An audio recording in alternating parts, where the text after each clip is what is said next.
નમસ્કાર દર્શક મિત્રો, તમે જોઈ રહ્યા છો સાયકલ મીડિયા સંચાલિત ઝટપટ ન્યૂઝ। ખેરગામના બહેઝ ગામમાં બાળકી પર હુમલો કરનાર દીપડો પાંજરે પુરાયો છે। નવસારી જિલ્લાના ખેરગામ તાલુકાના બહેઝ ગામમાં છેલ્લા કેટલાક દિવસથી દહેશત ફેલાવનાર દીપડો આખરે વન વિભાગની જાળમાં ફસાઈ ગયો છે। આ દીપડાએ તાજેતરમાં જ એક માસૂમ બાળકી પર હુમલો કર્યો હતો, જેના કારણે સમગ્ર પંથકમાં ભયનો માહોલ જોવા મળી રહ્યો હતો। 4 ફેબ્રુઆરીના રોજ બહેઝ ગામમાં ઝારાવરિયામાં એક 4 વર્ષની બાળકી પોતાના ઘરના આંગણામાં રમી રહી હતી। તે દરમિયાન અચિંતા આવી ચડેલા દીપડાએ તેના પર હુમલો કર્યો હતો। બાળકીની બૂમો સાંભળી આસપાસના લોકો લાકડી લઈને દોડી આવતા દીપડો બાળકીને છોડીને ખેતરમાં ભાગી ગયો હતો।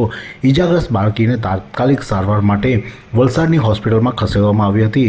બાળકી પરના હુમલા બાદ ચીખલી નોર્મલ વન વિભાગ હરકતમાં આવ્યું હતું અને દીપડાને પકડવા માટે તાત્કાલિક પાંજરું ગોઠવ્યું હતું। સતત 3 દિવસની મહેનત બાદ આજે વહેલી સવારે આશરે 3 વર્ષનો દીપડો શિકારની લાલચમાં પાંજરામાં કેદ થયો હતો।